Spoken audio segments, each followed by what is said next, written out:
Good morning, everybody. This is the Roaming Prepper channel, and thank you for joining me today. I hope all of you are doing well and relaxing. As you can probably have figured out by now, this is going to be a pre-recorded Saturday Sitrep. I will actually be volunteering my time with some of my work colleagues at a charity event. Um, it's we're going to be handing out refreshments and it's basically games and stuff. The money goes to, I believe it goes to the local children's hospital for our tent. We have other industry and company folks out there with different companies doing likewise. So it's a good cause. And I get to hang out with my friends, and we have beer and snacks. So that's good. I may need an Uber home by noon when the other guys show up, but maybe not. What I will do after talking with another one of my like-minded coworkers, and there's a lot of us at the workplace. Like we've already figured out, well, if something happens in X, all of us should go to Y, Z, and E, and we'll hang out there, and then we'll try and figure out what to do from that point. So that's pretty cool when you have a workplace like that. And it's guys and girls alike. All of them are thinking like that, which is good. So yeah, because not every place is like that. I found that out too. But anyway, I might take that Jackery, the baby Jackery I bought God knows when, and the solar panel I picked up several months later because we got to stay on budget, right? So I'm spreading this stuff out, and I might take that out there because that might be very handy to charge phones and whatnot. Because I'm pretty sure we're going to be in a golf course. I'm not golfing, so I'm going to be in the middle of like nothing but grass with a tent. So, and beer. So again, uh, charity event, always a good thing. Just because society is stupid and things kind of are not awesome right now doesn't mean we can't help our fellow human being. And it doesn't mean our lives should stop. We should continue in our lives to try to do the right things. That's just a personal opinion. By all means, if you want to hide in the closet, that's fine. I can totally relate to that at times. Anyway, so since I'm pre-recorded, I got a couple of topics I want to talk about today. And they keep coming up not only among the prepping community on the various platforms, YouTube, TikTok, Insta, even on Facebook when I jump in there, but it's also coming up in the news and in casual conversation among people who I know are not preppers. They're kind of paying attention. Uh, we are super distracted right now with what I can only describe as a lot of bullshit. Excuse my French, but it is what it is. All right, you have Amber Heard made caca in Johnny Depp's bed. Nobody really cares about that. He threw a glass. If some sassy pooped in the bed, I would throw a glass too, because that would piss me off. Because someone's got to clean it. I mean, what the hell are they doing? Who cares? Um, they released this judicial thing about Roe v. Wade. Now everyone's pissed off. So now they're protesting at the residences of some of the justices. And Peppermint Patty doesn't seem to think that's a concern. Now, this is the same Peppermint Patty that was upset because BLM was protesting the cops, and then they decided, we don't like this Democrat mayor over here, and went and protested her house, and all of a sudden that wasn't cool. But when they burned the cops thing down, that was okay. And I'm seeing it on the right too. I'm seeing idiots on both sides. It's just the hypocrisy. And it's all this noise. And then, of course, you have Will Smith smacks Chris Rock, which, for the record, I think is awesome. That was the smack that spawned 10 million memes. Um, I mean, it makes me so happy. Not that people are being violent, but it makes me happy to see, like, stupidity in its proper place, which is um, not being serious. People people need to focus on that which is important. And I'm going to share one of those memes with you because I saw one earlier and I about died. Now I don't know if I can find it now, so I'll be quite salty if I can't, because I want to start this one off with something funny. Um, nope, it won't play nicely, so we won't do that today. So let's move that screen over. I do want to start with stuff that is important. Since I can't do the funny thing, we're going to do the important thing. We've got two things that I think are significant going on. And one obviously is we've all talked about the supply chain issue, but what we're not seeing is the underlying danger of the economic issues, right? Recently, again, I was in the Reuters editors briefing. I've also been in. I just came from that industry convention, uh, and now I was able to listen to a recorded version of the Berkshire Hathaway uh, conversation with Warren Buffett and Charlie. Oh Lord, I just blanked out on his name. The old men who they like to argue about the stock market, and both of them are concerned. And they actually said outright, the working people are being screwed, and we're screwing around with the market too much. We're not letting the market do market things because we're hedging and playing numbers, and we're going to break shit, basically, which is pretty profound to hear these guys say stuff like that. So, one analyst, David Rosenberg, is a kind of a financial market analyst, and I'm going to share one of his videos. It's not too long, but this is something that when I hear guys like this, who are pretty smart dudes, right? This is what they do. They get paid a lot of money to, figure stuff like this out. And when all of them consistently are like, I really don't like what we're seeing, that's going to affect the rest of us. The thing is, much like preppers, when we said last year, hey, we're going to have food shortages and inflation next year, and people said we were paranoid, and lo and behold, ta-da, here we are a year later. I kind of feel like a broken record. I don't know if you guys feel like that as well. I know in the chats, a lot of you have basically said, no, this makes me nuts because I tell my sister or my family, and they're all stupid. And you don't have to be crazy, right? You can prep quietly and calmly in a budget very slowly. But the minute you say, hey, we should have some food inventory, people freak. So let me share what this gentleman has to say, and then we'll talk about this and a few other videos I got. So bear with me just a second while I flip screens here. And oh, I probably should share the system audio so you guys can hear. All right, so I'm going to hide myself here while we start this.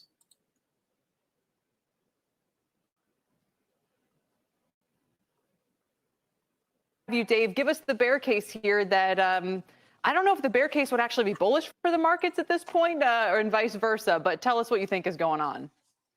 Well, look, I think that the labor market, for one thing, is a lagging indicator, and everybody focuses on the non-farm payroll headline, which of course came above expectations. But the household survey was a big negative. It was the worst month for the rival household survey, which amazingly nobody talked about today since April of 2020. And so what I would say is that a couple of things on the employment side is that when you get this divergence between household and payrolls, it usually takes place at the tail end of the cycle. Usually the household survey, when it starts to go down at a time when payrolls are going up, that's happened before each of the last 4 recessions. So that's actually a divergence that you want to pay attention to. But look, I'll just go back to the most important thing that came out this week from that perspective, which was the ADP number, because the household survey, the payroll survey, they don't tell you what companies are doing according to size. And small companies are in the weeds when it comes to having a front window on the economy.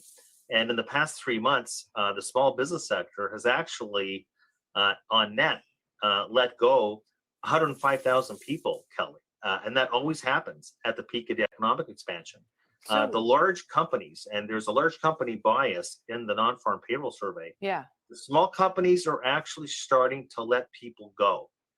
And that is actually a phenomenal, albeit I'd say troublesome right now, leading indicator for the economy coming out of the jobs market that everybody seems to think is so red hot. And that's because they're not looking at the forest past the trees. One of the things I think is going to be super annoying about the next 12 months is that we look like we could be headed for a recession, either because of the factors that you're seeing already, a loss of momentum, or in kind of the way that I've been looking at it, is more because the Fed isn't tightening enough and they're going to have to slam on the brakes in the future. But my point is, if we get to a recession either way, it's almost like everyone's going to say, see, I was right.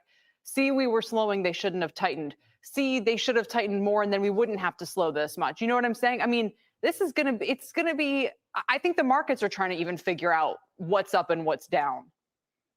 Well, it's because, I mean, this is the most complicated situation that we've ever seen in our lifetime. I mean, we have a shooting war in Europe, coupled with an ongoing pandemic, and maybe in the U.S. and Canada, we're starting to live life again, but that's not the case in China, where they shut down, port cities with millions of people. It seems like every couple of weeks, which has a huge impact on global supply chains.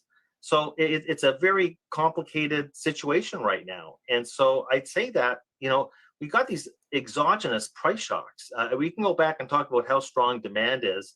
It actually is not about how strong demand is. Real GDP, which is demand in the economy, people don't realize that when you look at the monthly GDP numbers, Kelly, they're running negative 2.4% from October to March.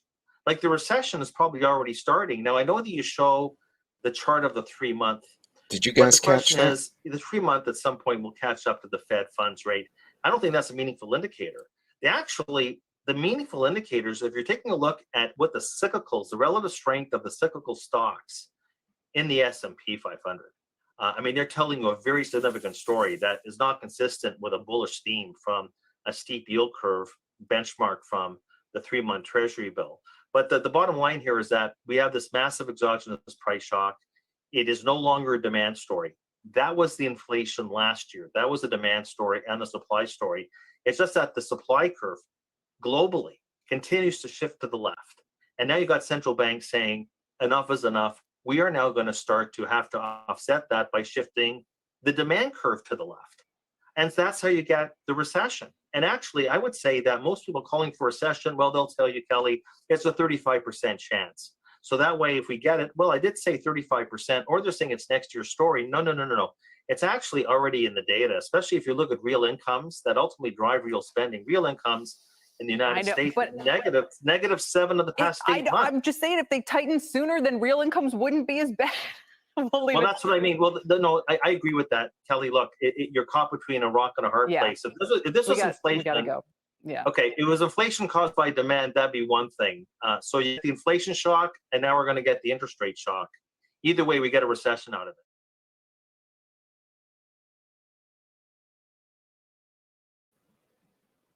So that was definitely interesting to listen to. A couple of things to take out of that. Let me get my screens in order here. One is that one of the things that bothers me is that the small businesses are actually the ones struggling right now. It's the small businesses that are taking a dive. They're the ones letting people go. So, they say, this was in an old economics class, like 85% of revenues are made by 15% of the companies, and 85% of the companies are small businesses that make 15% of global revenue in any given country. It's like, kind of like the 80-20 rule, right? So 20% of the companies are the Amazons, the Teslas, the etc., and then the other 80% are like Joe's Pizza Shop and Rosa's food chain and stuff like that. He's indicating, and I agree with this guy, and this was on CNBC if you guys want to, play it back for yourselves, but this guy's saying, hey, this is serious. This is not a good thing. And it's hurting the working folks. And you notice he also said the last 4 times that the household spending and the payrolls went in different directions, where payrolls went up, but the household spending and the income went down, was prior to the last 4 recessions. So it's been a very consistent indicator there. in layman's terms, what it's saying is, people are on payrolls are getting paid more in dollars, but they're spending less because the dollars are giving them less value, hence the inflation. And now they're trying to slow down everything, like you said, by rising interest rates. But that's going to screech the brakes. I'm prone to agree with him. Right now, there are home purchases in Dallas where they're bidding wars for homes that not a year ago, we actually, Sassy and I went through the Texas real estate website, and you can look back at historical purchases on certain homes. And this home was valued and sold at, say, 250 or 300,000 last year. That same home, or say 3 years ago or 2 years ago, and that same home now, with no major improvement, is 500,000. And then they're having bidding wars, and people are literally coming with cash to try to outbid each other. It's absolutely crazy. And you know who's bought up a lot of the foreclosed homes during the Rona were companies that are now renting them. So those homes that struggling families or new couples, new families trying to buy their first home would get their hands on, those are gone, right? They've either gone to the corporates, they've gone into the 20% up here, and all the small businesses are, as he said, in the weeds. So this is concerning on a lot of fronts. And this is something we do need to pay attention to, because it's the kind of thing that will ultimately hurt folks like us who are trying to stay ahead of the curve. And think about it, we're paying attention, right? Financial analysts, business people, preppers, there are a lot of little niche groups that are all looking at this, and we're all seeing the same thing. We're like, that's bad. The general public, 8 out of 10, the other 8 out of 10 or 7 out of 10 have no earthly clue what's going on. They're just upset the bread, bleach costs $6 a bottle, and milk is silly. So a lot of things to think about there, guys. So Warren Buffett also did a speech. So I wanted to start with that guy because he did a really good explanation. And I'm not an economist, I'm an engineer. I do have a business degree as well, but I don't have his insight. So if he got real technical, he'd have lost me too. But the guy put it in such a way that I can appreciate it. I think all of you can too. And these are good things to know for us, right? We need to be aware, hey, this is coming, because that's how you maintain a state of preparedness, is you kind of look at, you know, everything from economic collapse to like Godzilla, right?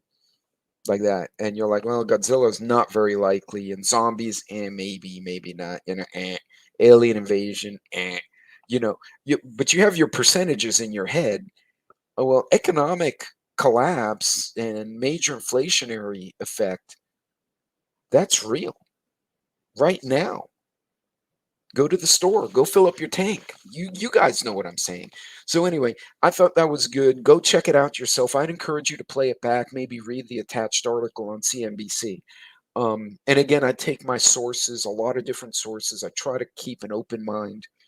I had someone ping me on TikTok saying, oh, well, I had an article and I said, oh, it was Fox, CNN, NBC, and BBC all said the same thing. And the person said, you lost me at Fox. And I told them, you're a dumbass. You are a pendejo. Because if you're that close-minded that the minute, oh, I don't like that, so I don't agree with you. You're a monkey. I don't really care now.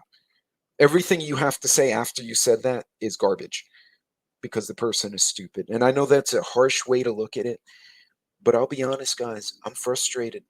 The way people behave and the way they act on the internet, now they're acting like that on the street.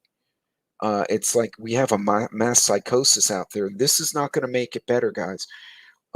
Let's go to the Warren Buffett video, or the Buffett review. Let's see if I can get um, Heidi Stroud Watts is the reporter, or the journalist reporting this.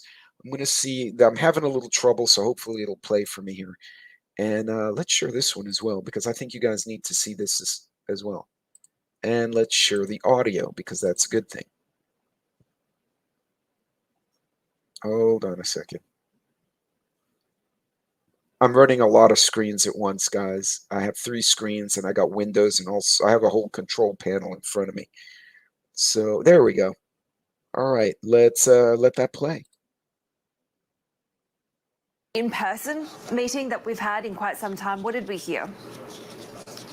Yeah, Buffett held his first, in-person meeting since 2019, and so thousands of shareholders flocked to Omaha, Nebraska this weekend to hear him speak. Him and Charlie Munger, they spoke for hours, and I think one of the most surprising things was that he's really back in action, and we got confirmation of that with first quarter earnings. He was the biggest net buyer of stocks that we've seen in years, honestly, and data is going back to 2008.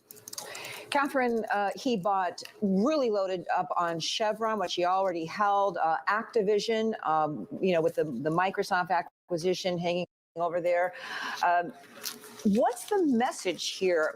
Aren't we seeing just like classic Warren Buffett as he did during the great financial crisis when nobody was buying, things were beaten up, he jumped in and bought. First of all, that is classic, right? And do you think this sends a signal to some investors who all they want to do now is exit?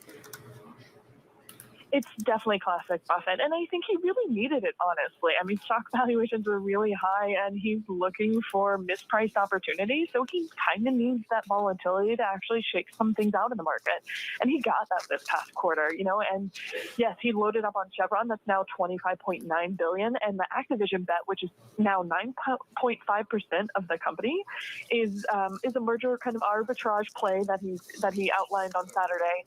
But it's really interesting because I do think it really shows that, yes, he has a lot of money to work with, and he hasn't been putting it to work in, buying stocks of other companies for a little bit now. And now he's really back, and I think it sort of shows that, we finally might be getting the shakeout that can help some value investors.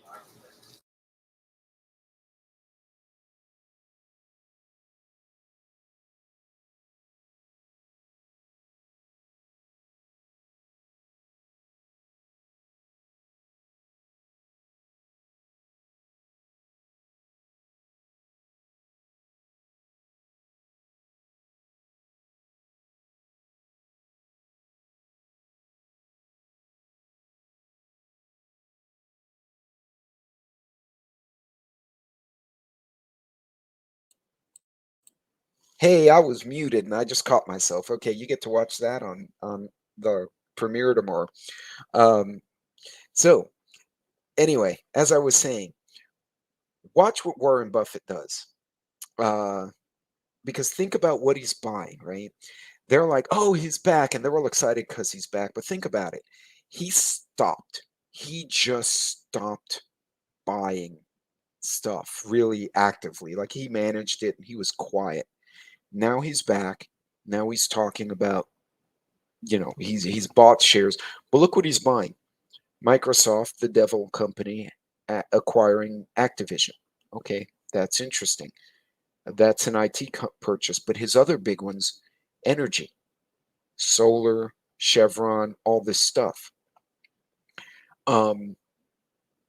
That means he thinks the values will go up.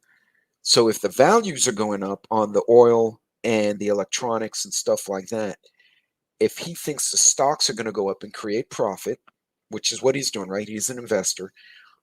That means the prices go up in the market.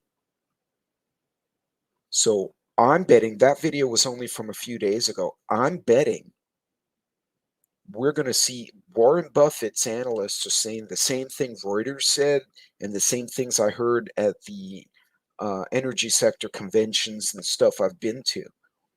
It's going to get worse before it gets better as far as prices for all of us. Now, for guys like him, he can sit in there and watch and pounce on stocks when they go the wrong way and kind of sit back. But look at what he's buying, because what these guys buy, or they don't buy, what they get rid of, is indicative of what they think's going to happen next. And again, Warren Buffett's been doing this for a hot minute, right? He doesn't always get it right, but you don't become a billionaire by being a dumbass. For the record, Buffett, when he started, unlike a lot of other billionaires, he had nothing. He used to deliver newspapers and bring betting tickets to and from the racetrack, the horse track, and people would tip him to bring this stuff. Supposedly that's how he started, and he'd get extra tips for delivering newspapers and picking up groceries. And here we are all these years later, and the guy's a billionaire. So he got something right? He figured it out. But it's important, understand, watch with these bigwigs that, okay, Elon bought up Tesla. He didn't just buy that as a political statement, which it was, right? In his mind, he's like, you want to watch me? This is what I think of you, stupid Twitter. But he's going somewhere with it. Now Berkshire Hathaway and Warren Buffett buy Activision, knowing Microsoft might try to acquire it, right? These guys are buying software companies. They're seeing the next evolution as software. For the record, he is not a fan of crypto at all. But he is a fan of products, because products create the value, right? Crypto's like this nebulous thing. So interesting. But that's indicative that price, those energy prices may go up. I've said that previously. A few months ago, I said it a few weeks ago. And Warren Buffett's kind of validating it by grabbing Chevron, by grabbing Oxy, or whatever other companies he's buying. So watch that. Now, we can't really do much about it. Like, we can't control the price of gas or oil or energy. But if you know it's coming, buy those tickets in advance. Plan the trips ahead of time. Minimize your travel, or, at least optimize it. So if you're going to go and visit city A, B, and C because you're visiting family and friends and you got to pick stuff up, do it in one trip. Do it in the most economic way. Because if you know it's coming, you can kind of react. And that's what I've been preaching. So, smart moves on Buffett's part, in my opinion, but he's a smart guy. So, and that is something that we need to understand. So we're going to keep seeing that pricing pressure. So what is the this is another analyst, and I forget this, Mark Russell. So he's the Nikola CEO, and he talks about some of the sell-offs, right? The market's been tanking lately. So what's going on there? Let's listen to what he has to say. Because again, these kind of things, granted, we may not be billionaire stock purchasers or, Wall Street people, but you watch what they're doing. It means they've learned something that we can learn from if we're watching. So let's see what he has to say. Let me see if I can get this oaf on my screen. Nope. Hold on. There he is. And here we go. Numbers for you, is it? It's about the updates. So bring us up to speed. You've started production on the truck. How many have been delivered, and how many more do you expect for the year? Sarah, we started production last quarter, and this quarter we're shipping to customers. We've shipped 11 saleable trucks to the dealers for customers so far, and we're producing steadily now, and we're ramping up production. So I think that's the reason for the favorable reception, is that we're in the phase of generating revenue and ramping up production. What's the reception from the 11 trucks? I know it's a small sample that you've delivered, and what type of customers? Well, we actually had a fleet of 40 pre-series trucks that were out with customers before. Starting in December, we started delivering those pre-series trucks to fleets for testing, and the reception so far has been awesome. We started our earnings call this morning with a video where they're interviewing customers, fleet executives, and drivers, and they're thrilled with the truck. The trucks run like champs. So what's happening on the production side of things? Are you able to ramp that up, or is it tougher in this kind of environment with some of these supply chain issues of key battery inputs, for instance, that we see other EV makers struggling to get? Sarah, that's the key issue right now. This is the toughest supply chain environment I've ever seen in my career. It's really, really tough. So we're going to be supply chain limited, not production capacity limited. But we think we've lined up, thanks to the efforts of a world-class supply chain team, we've lined up enough parts to build up to 500 trucks this year. So we're really excited about that, and we think that's an incredible achievement in this supply chain situation that we're dealing with right now. We're down. It's a brutal day in the market, down 1,300 points on the Dow. I know you've got your story that you're focused on, ramping up production, but Mark, do you worry about the economy here? Because that's certainly going to impact demand for trucks and companies upgrading their fleets. Well, the economy affects us all, of course, but we're focused on the long term here. We're trying to ramp up production of our battery truck. We're trying to be able to start production of the fuel cell truck next year, and then make sure that we've got charging infrastructure for the battery trucks and hydrogen infrastructure for the fuel cell trucks. That's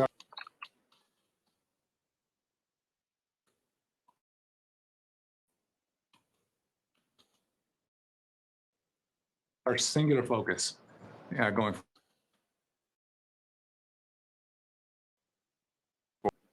From that. Yep. All right. So a couple of takeaways from that before I lost that feed. Think about it now. It's a tough supply chain issue.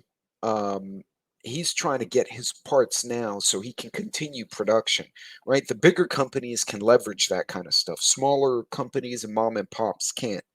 But again, trying to buy materials ahead of time, trying to stay ahead of the EV market. These guys make a electric semi, if I recall correctly. So this is interesting stuff to understand.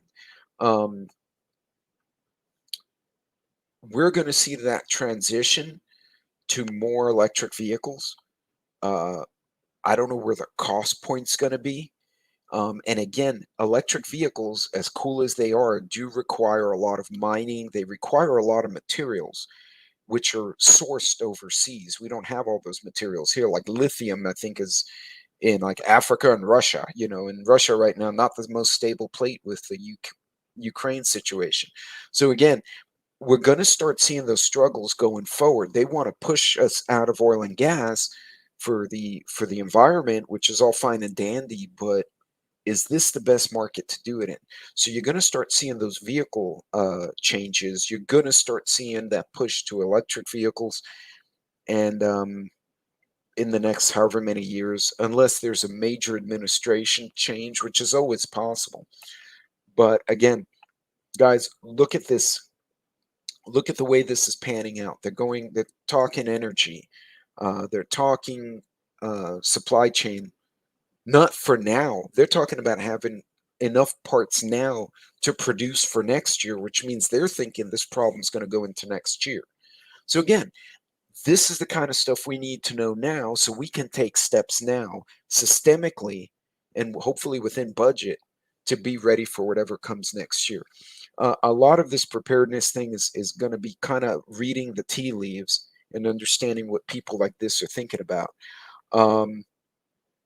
And there's another one, it's an article real quick. So again, react accordingly. Now, a lot of people are saying have extra cash on hand if you can. Some are saying buy stocks when they go down. I mean, everyone, I'm not a financial advisor. Make the best decision you can make for yourself.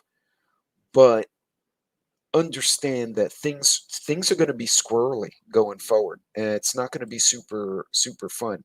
Let's see if I can share this article real quick. We'll take a quick read through. It doesn't want to play with me. Hang on a second here, folks. There we go. And maybe not. Let me see if I can do something else here. I'm having a little technical difficulty here, kids.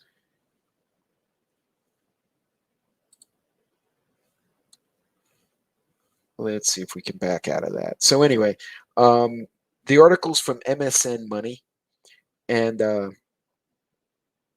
now it wants to go blank. Well, you suck. All right, here we go. Let's try this again. I think I've offended it for the last time, so hopefully it'll play nicely. Here we go. Bam.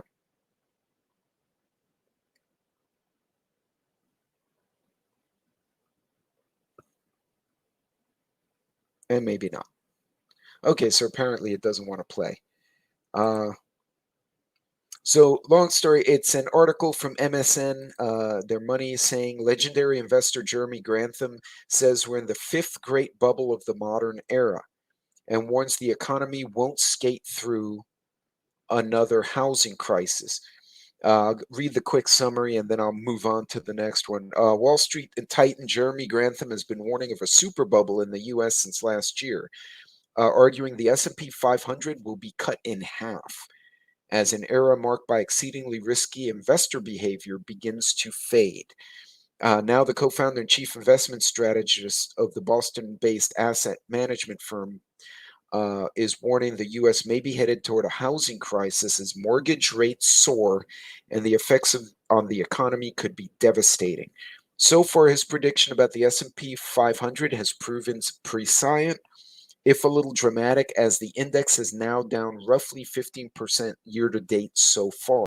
Stocks, particularly the once high-flying tech sector, have been hammered as the Federal Reserve continues to raise interest rates, trying to combat the inflation that we have not seen in 4 decades. So the dot-com bubble of 2000 showed you can just about skate through a stock market event, but Japan in 2008 showed you cannot skate through a housing crisis. So interesting stuff from Jeremy Grantham. I'll try to it's msn.com. I would look for the Jeremy Grantham's video or his article. There is a video with it. So, this is the kind of stuff folks need to understand going forward.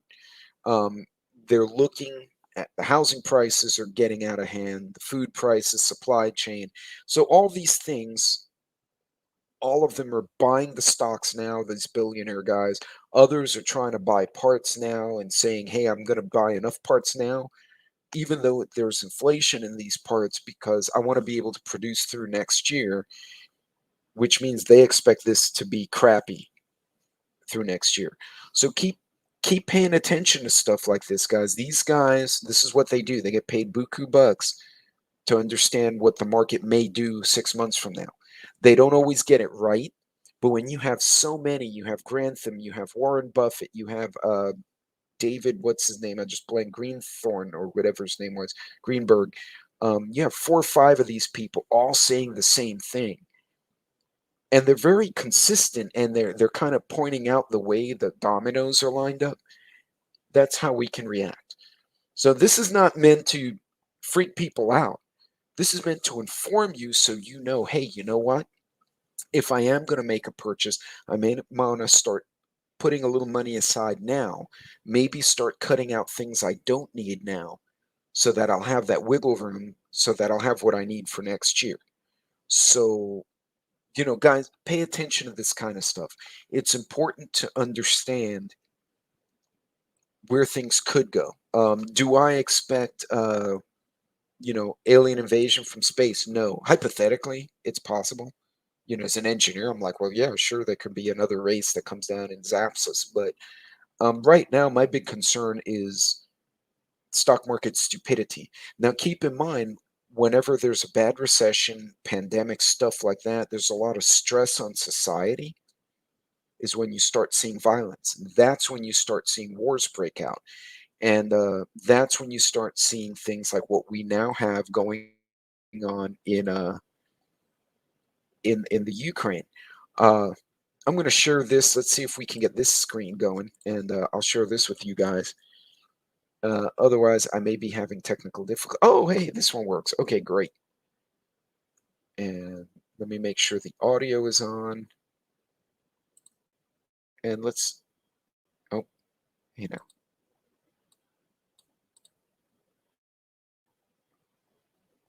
And thank you for joining us as we start a new week together. Tonight, Ukrainian officials are warning residents in the eastern part of the country to flee ahead of an expected major assault by tens of thousands of Russian troops. The Pentagon is seeing an early indication that Russian troops are trying to resupply after pulling out of the north. New video shows a convoy of reinforcements heading toward the Donbass region from inside Russia. And as a reminder that women and children bear the brunt of war, we learned today from UNICEF that nearly 2/3 of Ukraine's kids have been displaced and the situation is only getting worse. In the besieged port city of Mariupol, residents have gone weeks without running water, electricity, food, and medical supplies. We have a lot of news to get to tonight, and CBS's Nancy Cordes is going to start us off from the White House. Good evening, Nancy. Good evening, Nora. There are several troubling new signs that Russia is marshaling its forces for an all-out assault on eastern Ukraine. Even Austria's chancellor, who managed to sit down today with Russian President Vladimir Putin, came away saying he's pessimistic about what comes next. In eastern Ukraine, it's a race against time to dig trenches and evacuate civilians as the Russian war machine pivots. Shelling intensified in the east overnight as new satellite images showed an 8-mile convoy of Russian trucks and armored vehicles moving through the east toward the Donbas region, home to a large population of Russian-backed separatists. We believe that these are the early stages of a reinforcement effort by the Russians in the Donbas. The latest evidence of a shift in strategy after Russian forces failed to take the capital city of Kyiv. That looks like a shit show, doesn't it? Ukrainian President Volodymyr Zelensky pleaded with South Korea's parliament today to give him weapons he can use to fend off the Russians in Donbas and in southern Ukraine, where the mayor of the port city of Mariupol today estimated that as many as 20,000 residents have been killed in the ongoing siege. And the horror there isn't over, with the Russian military releasing video of missiles being fired from ships in the Black Sea. On 60 Minutes, Scott Pelley met President Zelensky in the darkened hallways of his command center, asked about a possible endgame. Are you willing to give up any part of Ukraine for peace? Overall, we're not ready to give away our country. I think we've already given up a lot of lives. So we need to stand firm for as long as we can. But this is life. Different things happen. It's negotiable? Well, this issue would definitely be raised in the course of negotiations. But right now, the Russians aren't negotiating, they're digging in, tapping a new commander to turn the invasion around. He's a veteran of the Russian offensive in Syria, where his tendency to target civilian facilities like hospitals earned him the nickname the Butcher of Syria. The situation in Ukraine is very worrying. India's Prime Minister Narendra Modi met virtually today with President Biden, both of them condemning the killing of innocent Ukrainians. Including a tragic shelling in a train station last week that killed dozens of innocent children and women and civilians attempting to flee the violence. And the death toll from that train station attack stands at 57, with the Russian story about it changing. Initially, Russia's defense ministry said that it bombed the train station because weapons were being hidden there. But once faced with evidence of clear civilian casualties, the defense ministry now says that it had nothing to do with it at all. So a lot of BS back and forth with these folks. We know that this is war. Each side's going to have their own information and disinformation, right? But this is not going to go away, right? Right now, Ukraine turned around and Russia punched Ukraine, and Ukraine punched back. So now Russia's trying to sneak in another way. And this is going to become a war of attrition, guys. This is going to become an ongoing battle between these two countries. And it's not going to get prettier. It's going to get more ugly as time goes on. So we need to understand that these disruptions, while they're having a war, what's not happening in both countries is farms are not being planted, right? Ukraine oil is being depleted or sent to different places, not going into the market. Resources are being used. Crops are not planted. Wood is not cut and harvested. Meat is not produced, right? We're not seeing that yet. It's happening now, right? So let's back up a bit. When the Rona hit, really shut us all down, like what, March of 2020, we started seeing the prices and shortages in 2021. It took a little while for it to kind of make its way to all of us, but now things are starting to speed up, right? Once it's kind of like, once you start a ripple, it starts making more little ripples as it hits things. You're starting to see that effect. Things are starting to speed up. So this is not going to go away, unfortunately, soon. And unfortunately for these, innocent people, um, the wheat, bread, materials, parts, whatever was going on in Ukraine and Russia has come to a grinding halt because now everything's in a war effort. The countries around them are also affected. They're also now in a war effort of some type or other, or they're making preparations for a war. So we're going to see that. That is going to be immensely disruptive. And I don't think, my opinion, our markets felt that yet. We're going to feel it in about 3 to 6 months.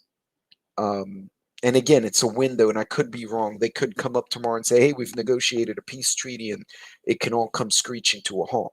But again, these are the things that people in the public look at us in the preparedness community and go, well, what are you doing? You're stupid. No, this is going to continue, and it's not fun, and it's going to be ugly, and people need to understand that. So, guys, take the steps now, plan now.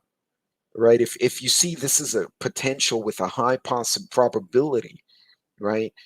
Because if you think about it, you have a list of possible things that can happen, like I said earlier, from Godzilla to an alien invasion. But as you go down and you start giving them the percentage of likelihoods, the percentage of likelihood that we're going to have worse inflation, recession, food shortage, material shortages, those numbers are starting to get high. That's what we need to focus on. That's what we need to understand.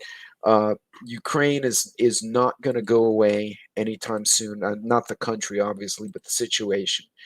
And so we need to be aware of this because these pieces are all part of a bigger puzzle. They're all like gears in a bigger machine.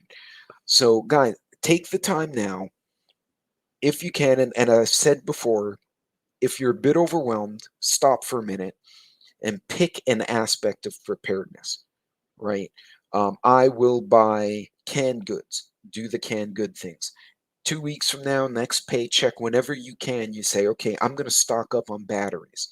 Break it into manageable pieces so you don't make yourself crazy because it's going to be very easy to do so, right? But guys, that's all I have for you this weekend. I just want you to be aware that all the indicators, the economic indicators, watch what these bigwigs are doing. They're not stupid guys, and they pay smart people to be around them to give them good advice. Watch what they're doing. We're going to continue to struggle with this. So take the steps now. If you're going to buy those plane tickets because you have to travel, do it sooner than later. Don't wait, because later things might be more complicated. And hopefully this war stays regional, and everything settles down in time. If it starts to expand, if NATO, China, or anyone else get involved and we start getting other hotspots blow up, we might have a completely different set of circumstances all of a sudden, and that could be a complete train wreck. So hopefully not. But again, these are the things to watch for. They're buying energy stocks. They're buying IT companies. They're trying to buy parts ahead of time so they can produce into next year. There's a reason they're doing this, guys. Learn from these folks. Watch what they're doing. Like I said, they don't always get it right, but when all of them are kind of doing the same thing and saying the same thing, they're onto something. So, folks, I hope this was helpful for you. Don't forget to like and subscribe if you're new. And you guys enjoy this weekend. Like I said, I'm going to be at a charity event. It should be a lot of fun. Hopefully, we can do some good out there. If nothing else, we'll snack and commiserate about how weird the world is. But until next time, God bless, Godspeed, and I will see you later on. Be good.